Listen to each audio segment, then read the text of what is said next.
What's going on, everyone? Jeremy here from The Quartering. I hope you're having an absolutely wonderful day. I may live stream tonight, so stay tuned.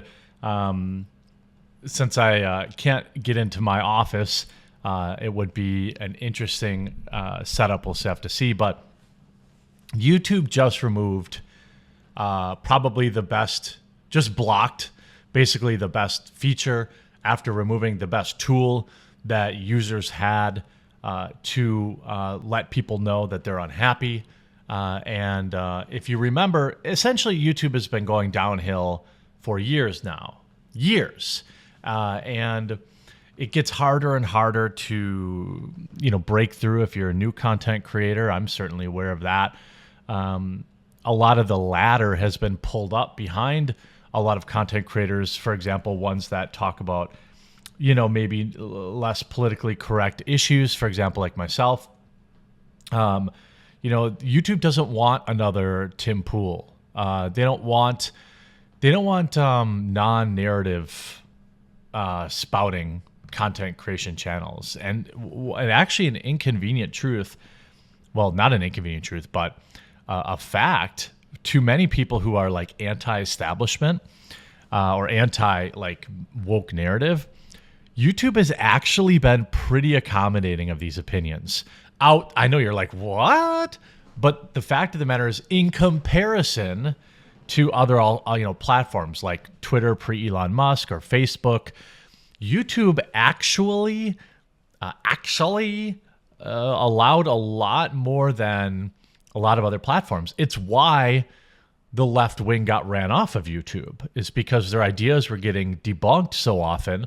And YouTube wouldn't take the videos down. That's why years ago, like if there's one thing I know about, it's YouTubing. I've been doing it over a decade. And, I think, there's a reason the bedroom feminists aren't on YouTube anymore. And they're super famous on TikTok. If you try to debunk some of these bedroom feminists on TikTok, you get banned. If you look at any basic like content creator, or anybody who's like against woke narrative, they get banned on TikTok almost immediately. I got banned after like a week, and I amassed a huge following there, but they just would not let me respond to videos. I couldn't respond to other TikTokers. So when I would show a clip of some leftist popular TikToker making an insane take, either my videos were getting mass flagged or I was just getting moderated. And I got banned. I think I built like 100,000 followers in like a week, but it was like, boom, you're banned. You can't go against it. TikTok wants this narrative. I believe that TikTok is a tool actively, and you could call them this tinfoil. It's just my belief that TikTok is actually a tool to destabilize the West. But YouTube has been steadily cracking down, and a lot of this is a part of the pre-election ramp up. Like things are going to get worse during election season. And that's why I started the Publica. That's why I've always been committed to new tech like Rumble, BitChute, and Odyssey. There's going to be a point where even these issues you can't talk about them. And I understand that I'm pretty milquetoast. This is a feature, again, they call it a feature, but here's how it's really going to work, okay? This isn't even what they took from us today. This is a new feature, or if you go to a YouTuber's channel, it doesn't even display their newest videos. So one of my subscribers sent this to me. And by the way, leave a like on this video, subscribe, and hit the bell if you're on YouTube. Like go click the bell, turn on all notifications, because there's going to be more like this that make it harder and harder and harder to reach you. It's so frustrating. It's a constant uphill battle. So latest, popular, and now For You, which for them was selected. So if you look at the For You tab, it looks like it's showing them a video from 2 weeks ago, 3 days ago, and then here's one of the newer ones. But I upload 5 videos a day, 5 days a week, sometimes 6 days a week. So they're like, well, I don't understand. It looks like the Quartering hasn't uploaded any videos, and then they leave, right? And also understand that For You, which was selected by default according to this user, is going to be subject to the algorithm, isn't it? So they're going to show, YouTube's going to show what they want to show. YouTube's going to show what they want the user to see. And we all know how that works out. Then I found out earlier this morning, Chrome, which is owned by Google, has now blocked one of the best functions of YouTube. Now, a few years ago, or it feels like anyway, YouTube got rid of the dislike button. I mean, you could see it as a creator, but you couldn't see it as a viewer. One of the few ways that we as consumers can push back against certain things is by disliking videos, massively disliking videos, letting our voices be heard, massively, filling up the comment sections. I'm actually shocked, to be honest with you, that in the year of our Lord 2023, in May, that we still even have comment sections. They don't even give you the option to chat. It's just you can send like an emote or an emoji or whatever. They took that out of games because of toxic gamers, which, there was already a feature to just turn off your microphone. You didn't have to, quote unquote, hear this stuff, listen to this stuff. But big, video game companies decided, well, we don't want to have people to, we don't want people to have a voice to perhaps, worry. We look at, or to, dissent. We know that how Hollywood is, anytime like a woke movie comes out and it gets a bunch of negative reviews, what do they call it? Review bombing, review brigading. But they always seem to ignore that there's usually like 2001 out of 10s and 2010 out of 10s. And they're always like, oh, it's getting review brigaded, completely ignoring the fact that those 10 out of 10s are also just as absurd as a 1 out of 10.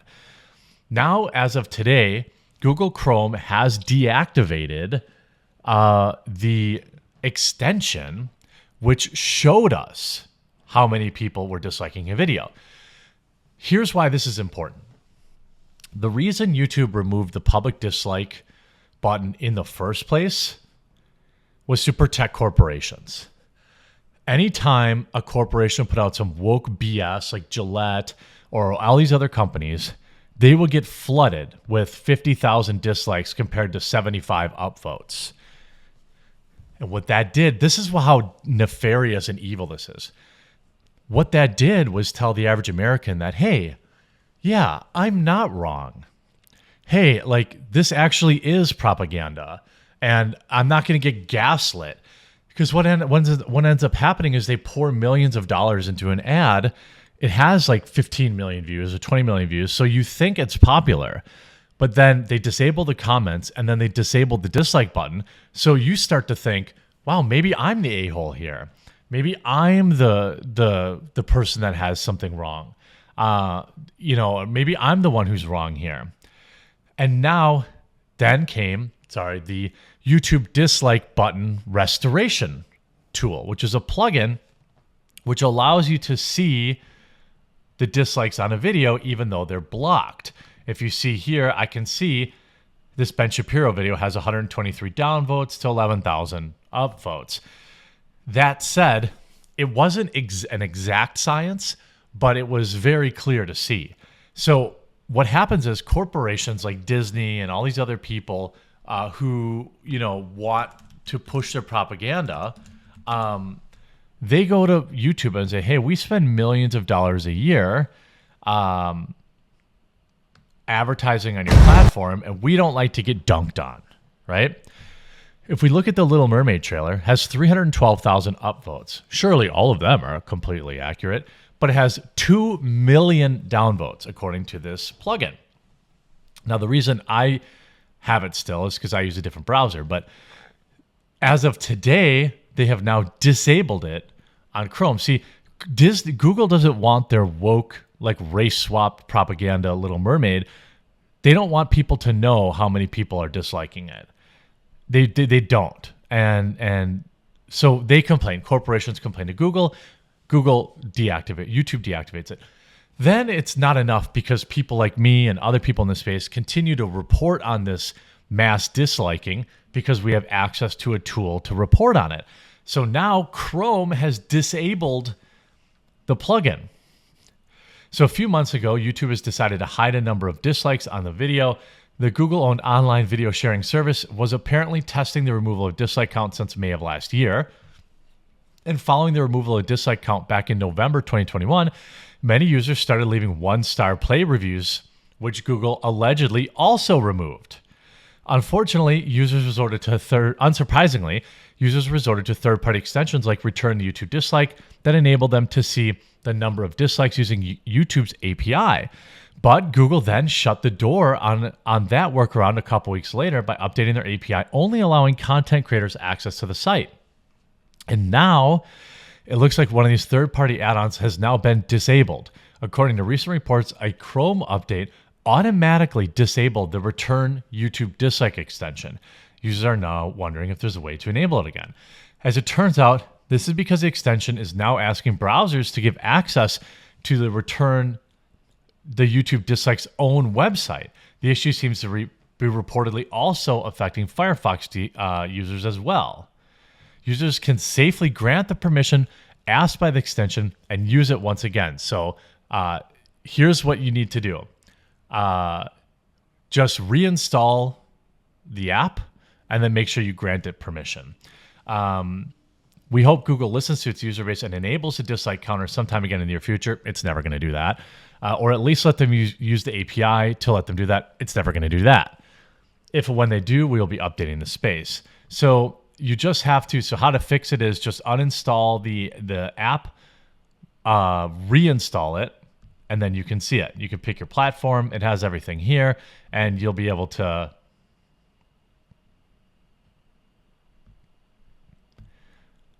you'll be able to reinstall it, enable the permissions, and you will once again be able to leave a dislike and see it actually count. 1,897,242 dislikes later, The Little Mermaid trailer still blows, and I hope it completely tanks at the box office. Hope you enjoyed this video. If you did, make sure you leave a like on it, and we'll talk to you again real soon. Oh yeah, don't forget to subscribe to me.